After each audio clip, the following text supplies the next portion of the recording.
Stories to Tell in the Dark by Alvin Schwartz. Ah!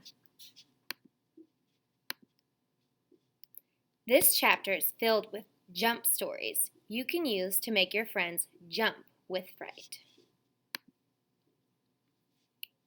The Big Toe. A boy was digging at the edge of a garden when he saw a big toe.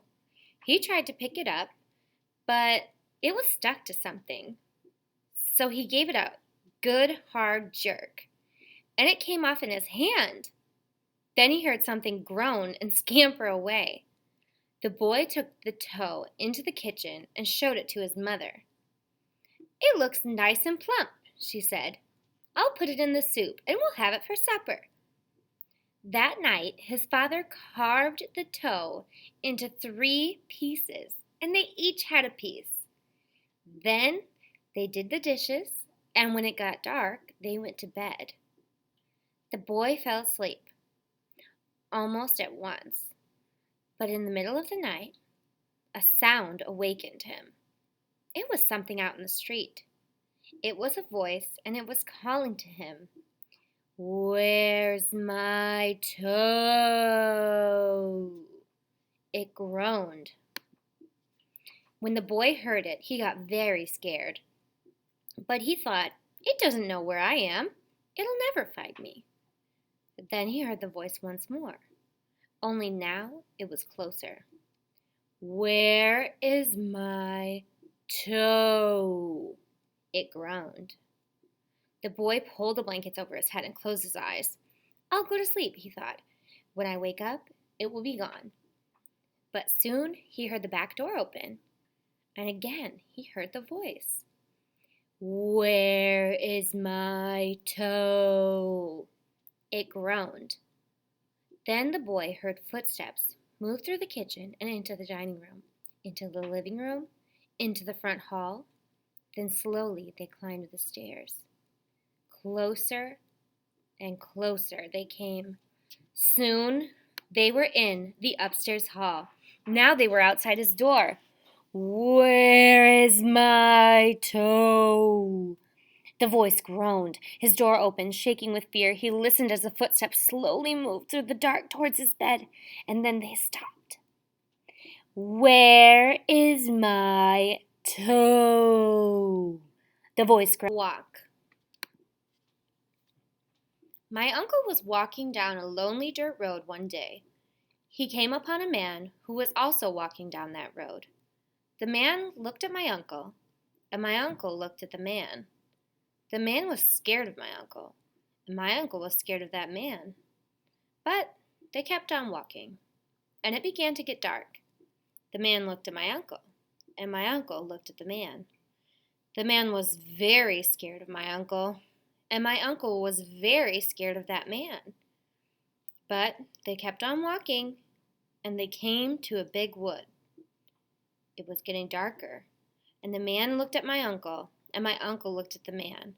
The man was really scared of my uncle, and my uncle was really scared of that man. But they kept on walking, and deep down into the woods they went. It was getting darker, and the man looked at my uncle, and my uncle looked at that man. The man was terrible scared of my uncle, and my uncle was terrible scared of... Ah!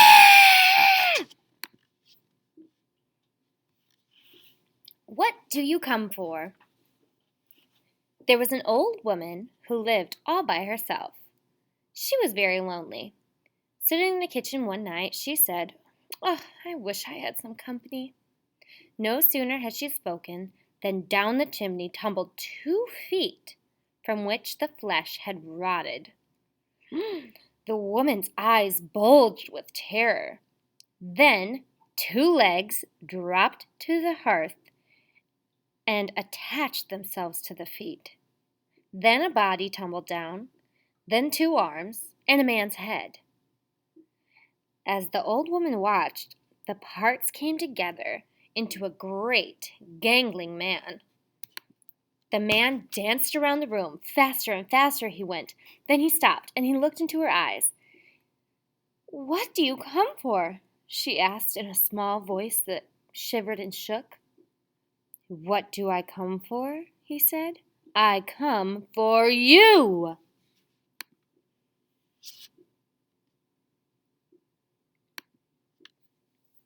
Me Tai Doti Walker. There was a haunted house where every night a bloody head fell down the chimney.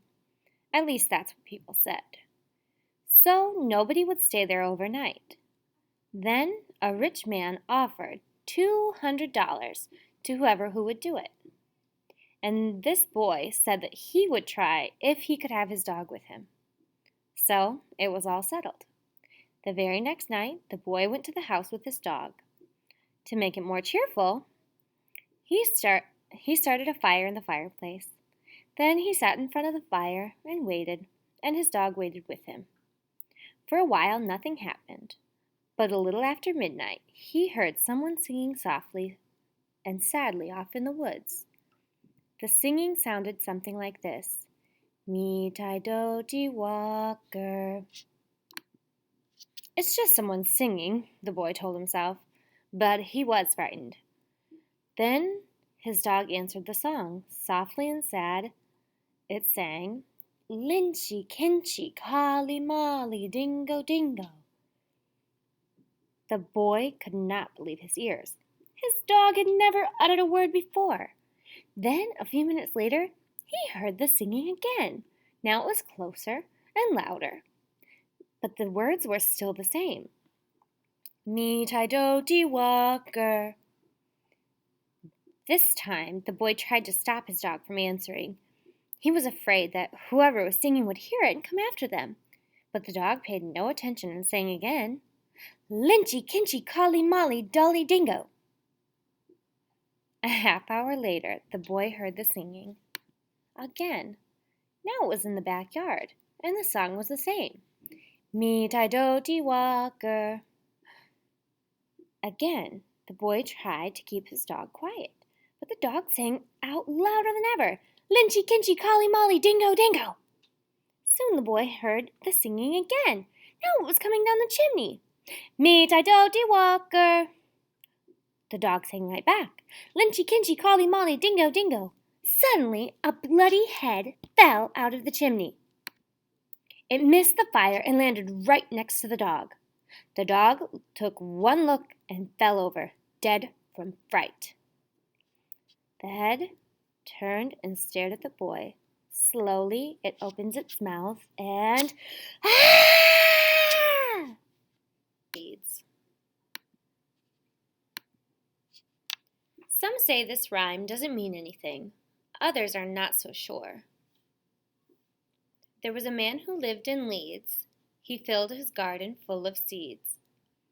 And when the seeds began to grow, it was like a garden filled with snow.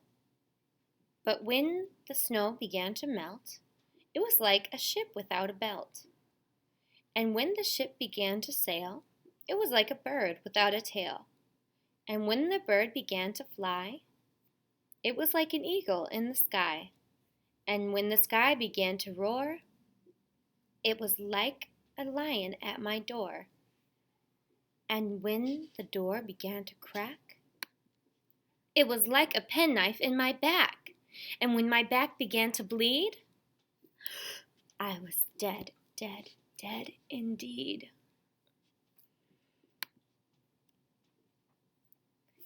Old woman, all skin and bone. There was an old woman, all skin and bone, who lived near the graveyard all alone. Ooh. She thought she'd go to church one day to hear the parson preach and pray. Ooh. And when she came to the church house stile, she thought she'd stop and rest a while. Ooh. When she came up to the door, she thought she'd stop and rest some more. Ooh. But when she turned and looked around, she saw a corpse upon the ground. Ooh. From its nose down to its chin, the worms crawled out, the worms crawled in. Ooh. The woman to the preacher said, "Shall I look like that when I'm dead?" Ooh. The preacher to the woman said, "You'll look like that when you are dead."